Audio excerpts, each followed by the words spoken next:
and you make a promise to each other going forward on this basketball shit. Can you not blame Finch when you in the lose? series we And lost. I won't blame me, mate. Just me and you. We lost. Just me and you. We Because I know what you gonna do. I've been talking to you lately. Dylan Every time Brooks you leading lose, the Rockets, Suns we it's better Finch's than fault. KD. Every time you lose, it's Finch's fault. Every That's all time. you need to hear from me. Many Rockets, we locked. Yeah, Hey, yeah. You won't answer that question, OG. scary ass There's nigga. more NBA talks tomorrow, right? I got one question for you right now, though, because apparently y'all was talking about NBA for 10 minutes. I thought I was taking a good little minute. But anyway, OG, I'm just looking at the standings because you told me to, basically. Y'all 11 and 12 on the road. Any concern there? I'm just asking. I'm not trying to be funny. I'm not trolling. Any concern there? 11 and 12 on the road? No, not for me, no. Okay. Would that mean anything if y'all don't have a top 4 seed and y'all get that first round of home court? No. Oh. Okay. Nigga delusional, bro. And I'm still saying bet. Nah. And you still saying I'm bet. sorry, And you still walking around there with a bikini on, nigga. Now, you still won't bet. OG, You that's still not law, won't bet, bro. nigga. OG.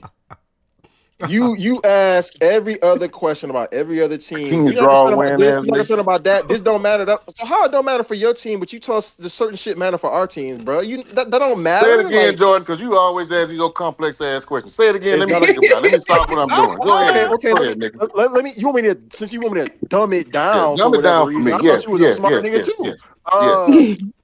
What would concern you about your team then before? Like, what would concern you? Just that's an open-ended question. Nothing. I'm gonna answer it for you. Nothing concerns him but Jabari Smith. Jabari Smith lost all the games for them. Let him tell it. I sent you the whole rundown of what the nigga shot from a third round of the number 3 pick that we give 41 minutes to a game and a bunch of shots a game. Yeah, that's what he gonna run to. What he was drafted. That's what you gonna run to. Nah, Jabari mother between. I'm gonna get Jordan. You asked me a question. That's what he gonna run to, Jordan. He's a question, right? Bro, so it's two niggas. Yeah, I asked. Yeah.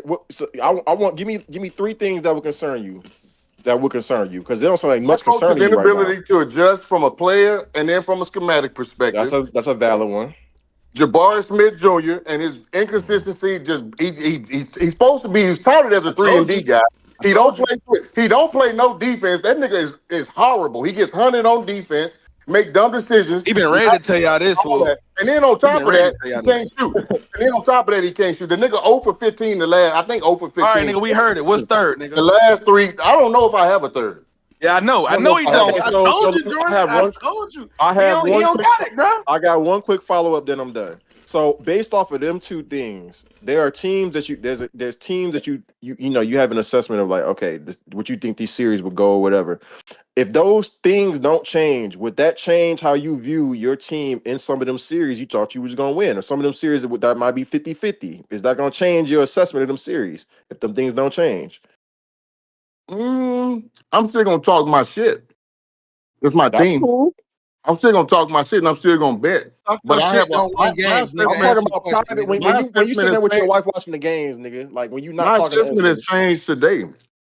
Man, it ain't got nothing to do. Let you niggas tell it. It's because we don't have a point guard. That's not what I'm subscribing to. I don't subscribe to that. I think the Ime shit is real, bro. I didn't realize he was this bad. I didn't realize he was his go-to after every game as far as why we lost because we didn't play hard enough. Bro, I was watching that game yesterday. Sacramento getting real comfortable in the second quarter.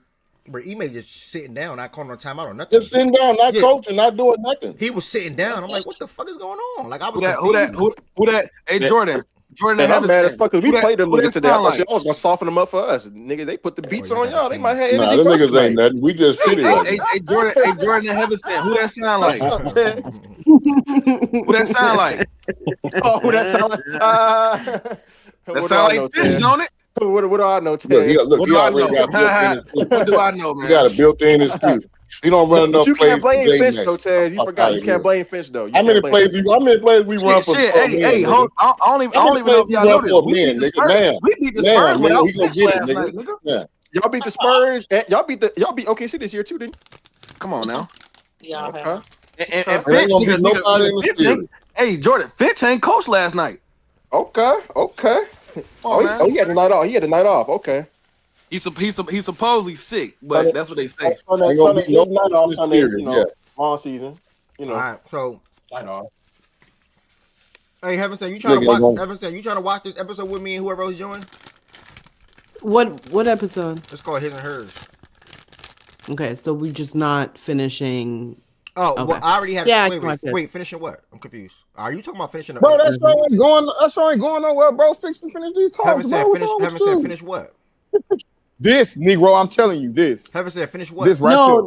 Finish me whooping these niggas. She wasn't even talking about this ALT.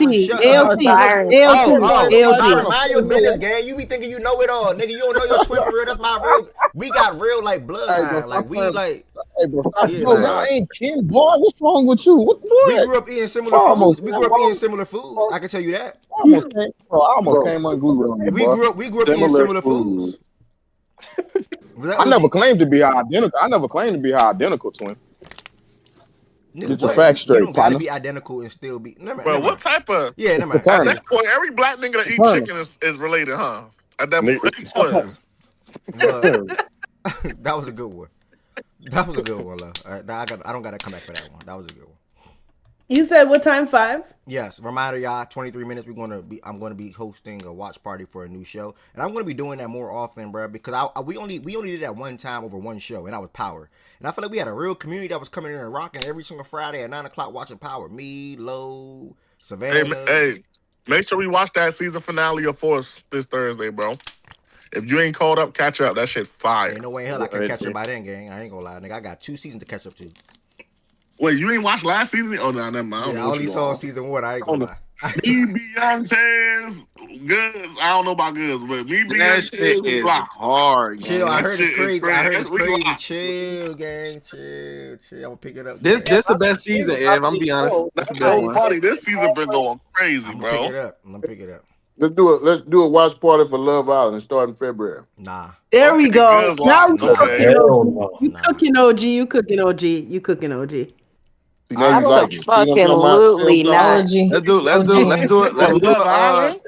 Let's OG over there in women's business. let's do a watch party. Let's do a not watch gonna be party. watching that, but y'all- OKC and Rockets, nigga. Me and you. Yeah, I'm This is different watching OG, that too, bro. CJ. I'm not done here at Kingstown yet. I'm on like Different episode OG, Hey, 5. bro. nigga. I'm watching OG you, out nigga. here in women's business. Nigga got cloned. I'm watching you, nigga. Yo, Hey, nigga, hold on. Hey, my wife can't watch I'm basketball, noticing some football all the things, time, bro. nigga. I gotta watch it with my wife, You nigga. trolling now. You want to watch Love Island? Like, what's going on? Nigga, I gotta watch. Look, my wife can't watch sports all the time, nigga. I I She gotta give understand. and You take, watch nigga. that shit in your free Ev, how much time. you watch I Marriage at understand. Kingstown? Free time, nigga. are you tapping in the marriage of Kingstown, Byron? Hey, look here, bro. It's this one little chick, boy. You hear me? I ain't gonna lie. She was thrown off. She was thrown off, but she got my attention. So I locked in for a little bit. Wait, what is this? Oh, So wait, brother. hold on, hold on, y'all. Not to drag it. What I what can't is spoil she? it. I can't No, spoil I know, but what does she was thrown off mean? You talking about somebody on the show or somebody you was watching the show with? No. Somebody on the show. The chick on the show. Oh. And Nah, that's a good question though. That's a good question. Nah, that's a good question. I ain't know you either. Yeah, all right. I'm talking about the chick on the show.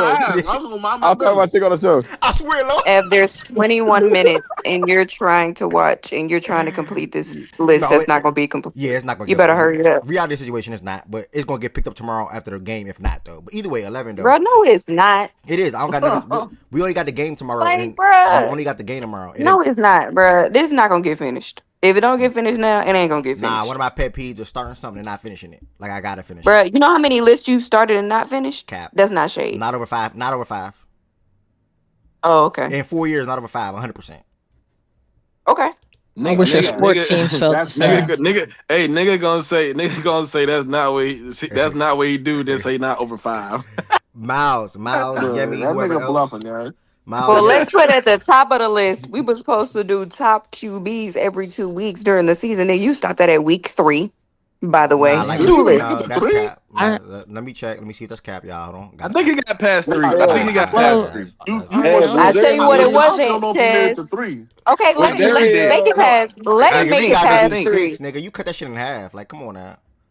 You cut that There's shit in half. 18 weeks of the fucking season. You cut that shit in half. I'm not gonna lie though, this was a bad idea though. Doing this every week was insane. I'm not gonna lie. This was a bad idea. Especially when you got power ratings. Yeah, I might gotta take the L on that one. That was a bad idea. I'm gonna cook up some shit. That was a good idea. No. Hold up. It's not a bad idea, nigga. You the host, so you know what I'm talking to you man to man. You let each game go for an hour, nigga. You don't never get to the next step, nigga. Nah, but see that and next year You don't get to the next step, nigga. Next year I have to improve on Mondays. 100%. Mondays are ridiculous, bro. Like Okay. that shit be crazy. But either way though, Why we giving suggestions? Stop going in games out of order, bro. You put the most important games first, and that's why shit be dragging for 2 fucking hours. Like that fucking you literally just did it today. You started with Eagles and Niners. I didn't start. I don't know about that area. I don't know about that. That's low key smart. That's a lot. If you know it's heavily anticipated, then don't say you're gonna get to every game, Byron. No. Two things could be true. I'm with Ted. Ed could do a better job reeling stuff in and hosting the show. Actually, and not sitting this little peanut head back. But and that's let why shit Black. go But that's for why too Black. damn But that's why long. Black said. I'm with think, going with the game that's heavily anticipated out the gate though, y'all because the think. energy But was here's the built thing, up and Byron. Goose was ready to If go. if you know, not I'll be praying today, to God my game today I first up on the somewhat schedule. understand it, but at the same time, Jada came here. Here's why I say that. Because people that normally pay attention to the show understand that F normally goes in order. So Jada came here early today because her game was Saturday. Her game ended up being the last game that was talked about. So then I that was so then surprised they got the Saturday games last. Or the God second bless to her last heart though. game, my bad, because God, then just have to learn a new order. You have Packers and Y'all think Bears. saying here. So then Y'all you think. flipped Y'all it think this is easy. God bless again. her heart, but Bro, y'all God don't like. bless Y'all her don't heart, like. but Bro, I'm like nah, a. they can catch on. They can And catch some of on y'all. though. Some of No, y'all are. because Some. again, Byron, it's playoffs. Bro, some A of y'all team are catch older on than almost me. that. Some They of won. gonna y'all are build off older than me, momentum. and I say this with I'm all due just saying. respect. But bro, this should be feeling like I'm a teacher in a classroom sometimes. Like this shit is ridiculous. Y'all think it's not easy trying to talk to all of y'all, and that's why I keep emphasizing this, and I'm going to keep doing it. I'm not. I don't take it. I don't mean it in no disrespect way at all. But when we cut people off, when one person chime in, everybody think they got the green light. Like that's what we dragging the show, and it'll spin a whole nother convo. Bro, I don't got time. man, the Like simple I fix don't is got this. The Nah, time. simple you fix I don't be is got this. letting time like that. Like I don't like. You be letting you shit be go letting on a little shit too long fly. though. You He be said letting today he shit about to fly start if you serving feel these like they people. You made gotta a good listen to me. point or Yeah, you I'm about to think start it's doing the service. You interesting. 100%. I'm about to do Nah, But and you the simple fix. and I don't have no problem with you doing this, by the way. But you Yeah, sometimes you let shit fly just for entertainment Oh, purposes, bro. 100%. bruh. 100%. I do. I I don't do. I have no do. 1,000%. problem. But To me, that that shit matters isn't though. funny. That But matters. But that people shit come in for dragging Yeah, like entertainment that too do this. though. matter. But Yeah, the You people gotta simple come in let for fix all is the entertainment too. attention you need matter. a Yeah. It's a the simple fix balance. is you don't need the topics that you're gonna talk about. You need Oh, an B's back. agenda. Hey, You B. need an agenda, and then you need No. in the back of your mind, you need to know how long each topic or whatever is gonna last. If it's gonna be 22 minutes, this one's gonna be 32 minutes, and you need to be watching your clock, have a timer, and then you need to be making sure that you know going along with that so you meet that time. So Feelings have a get real agenda feelings to so get hurt. so people can You know really what I reference think? it and say, okay, we're gonna talk about my game. Feelings to get Huh. hurt, which I don't mind though. But you know the best. I think Bro, fuck feelings, I think nigga. people look forward to. Damn. People look forward to this platform in itself because one thing I always did from day one, and by the way, we're still live on YouTube and Twitch, so I'm about to wrap this up in here. But people always appreciated fact and stats from day one because I always give people the opportunity to speak their mind and get whatever they got to say off their chest off in a timely manner. Well, you build that in your timing though, right? In your frame, you build that. Okay, this is gonna be 15 minutes of fluff. I know I'm gonna have 15 minutes of fluff, so I'm gonna talk about this game for 23 minutes, and then I got 13 minutes of fluff, so that's gonna give me 35 minutes or whatever it is for that particular game. It's a But simple you fix don't that have can to save this adhere nigga to an it. hour. You can save an hour, hour and a half by stop asking. Anybody else want to chime in? You just like if you just literally stop doing that, you got an hour right there, nigga. Like I'm not fucking joking. I'm dead ass. And then a nigga will That is ask a it like fact though. today. Ain't Like gonna lie, he asked Jordan. like I ain't gonna lie, five Jordan. That was a times. good comeback, Bro, bro. I That was got a it. good I Hey, one. got bro, it. swear to I got God, it. I though. got it. No, I admit. I I'm dead ass. gotta approve on Mondays because Mondays are also supposed to be involved with college football and shit like that. But I gotta improve on Mondays, 100%. I will. And Tuesdays are also supposed to be flipping from power rankings, Monday Night Football recap, power rankings, and then NBA. Then Wednesdays is full NBA. Wednesday NBA, and then Thursdays is football, NBA. Fridays the more so the entertainment / whatever on Fridays. But yeah, it's gonna get fixed, y'all. This is 2026 is gonna be a really good year. Yes, we do. Yeah, I mean, I think this Wednesday's NBA Power Rankings actually the last time we did it was 2 weeks ago. So this Wednesday's Power Rankings coming up. Yeah, nigga always doing power rankings when the Rockets on the You mean NBA on the Power Rankings be throwback. quick though. You mean they be like Hey, 15 minutes. you doing a good job, Ab. Hold your head up. I Hold your head. need You're doing a good job. A chill lot Oh out. of no, stuff, I a lot see of what you oh stuff did no, there, no, going, Yemi. a nah, lot of nah, stuff going on. You doing a good job, Ab. You just Stop keep your head up. Miss Gina, the Jaguars That's report. right. That's Tag right. them. Jaguars I'm Tag being report. them. me. I'm being me. Get her Y'all out either of put that there. or you Get her didn't. out of Y'all put there. that or you didn't. Yo, Not the Miss place Gina or the is Gina, so. you my time. Miss Gina, Gina. you Gina, my I love girl. you Don't so tattoo him, much. no. Don't I tattoo. love No, you get so out of much, there. Miss Get out Gina. with that. If I see you in real life, I'm gonna give you a Oh big man, hug, Miss bro. Gina. If I see you in real life, I'm gonna give you a big hug. Liam I love Cohen that. looking Taz, at me. Yeah, Taz, yeah. Oh, Out of there. see, man. and This is why we don't talk on the Lakers because we don't want to extend the time. Nah. You know what I'm saying? No. See, we be helping you. We just let Byron and think we got men, and then we just move because we don't have anything else to add. That should go 2 hours. That should go 2 hours. Haven't seen them. That's what I'm saying, Taz. We be helping them, and they still hate. I got a trick for y'all. Y'all do the next recap. Y'all got a trick for y'all. Yo, real quick. By the way, don't say shit next game. Nothing. Real quick, another thing that I want to get added to the Discord, which I did add. Y'all, if y'all can, cause I love shows or even a good movie. I'm not a movie nigga, but I love a good show and or probably a good movie. But use that thing that I added: TV shows, anime, movies, thing the recommendations. Please use that, y'all. I read it. I'ma see the notification. I'ma tap into it. Chan said something called Runaway on Netflix, and I just saw a tweet on Twitter about Runaway. Shows is in my algorithm right now. Did you finish Stranger Things? Nah. I'm on season 3. What you not liking movies though? Movies they boring, they predictable. What's the movies are predictable. What? Byron, movies are predictable. 100%. 100%. Bro, I can say the same thing for shows. Bro. What is you talking about, bro? Most movies are. Yeah, most movies are predictable. Bro, shows can be predictable. Movies are, but most movies shows are. 1,000 people shoot. No, shows 1,000. I think movies are more predictable. Movies are more predictable than shows, man. I think you got a similar attention span to my son. I think that's the problem. Because you 30 minutes, the 30 minutes or however long the show is, you can stay locked in for that, and then boom, you can just go to the next one. A movie, you actually gotta sit down for a whole 2 hours. No, your average movie like 130, 145. Your average movie like 130, 145. Yeah, 2 hours. But the movie got to grab me though in like the first 15, 20 minutes, Byron. If it take 45 minutes to get my attention, I'm like, yeah, nigga, I ain't got time. Bro, some of the bro, I ain't gonna lie, they got some all-time great slow burner movies, bro. Y'all tripping. But there's a difference between a slow burn should still be able to have something to grab you. Yeah. Bro, Shutter Island is one of the most the go-to slow burners I've ever seen in my life. And it is ain't nobody. But it still got something. It's not nothingness for the first. And not playing tomorrow. Yeah, that's very true. Whoever the Wolves play, and not playing tomorrow. Yeah, shoot. You said he deserved a day off after what he did last night. Shout out to him. You know, he cut up last night. Nah, that was tough last night. I mean, they rolling, bro. That was hella tough. He really No,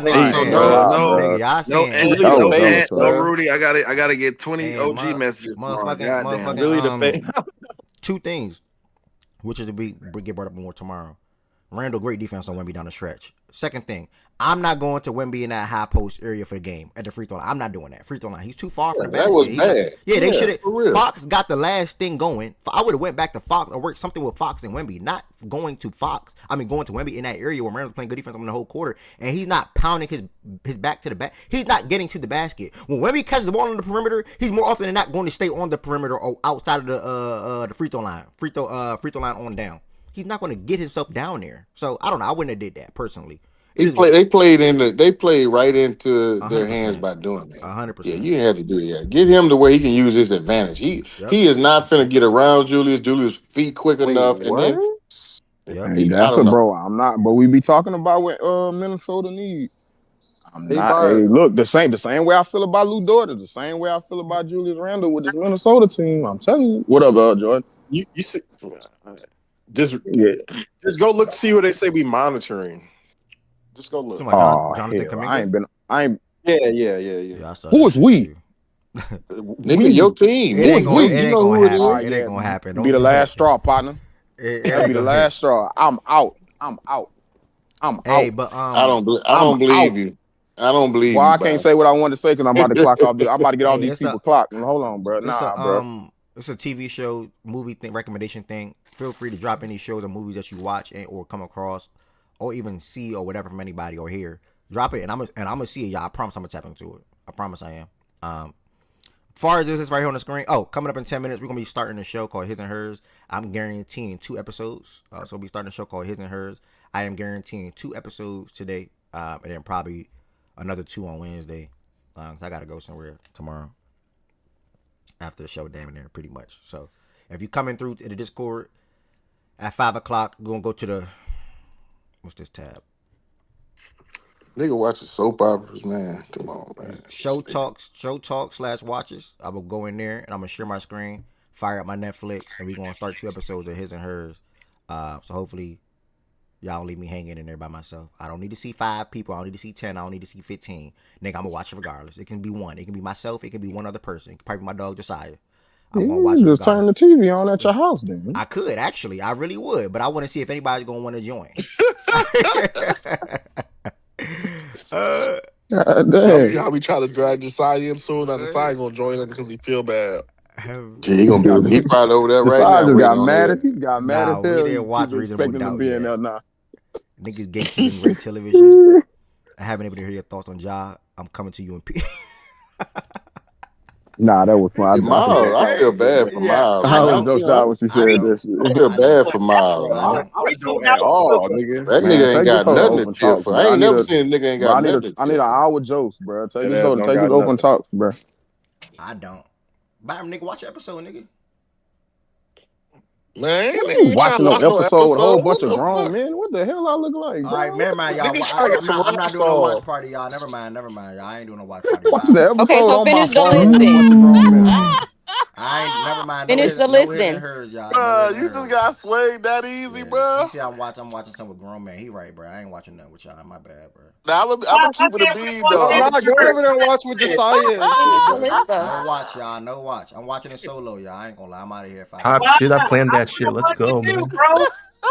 They said it had a bad, unexpected ending. Man in there virtually holding hands with Josiah. Hold on, let me bro. look up what this shit is about because I've been hearing about this. No way, Virtually bro. holding hands, Must be Byron. crazy, bro. My fault, bro. I thought I was Byron, that was on mute. nuts.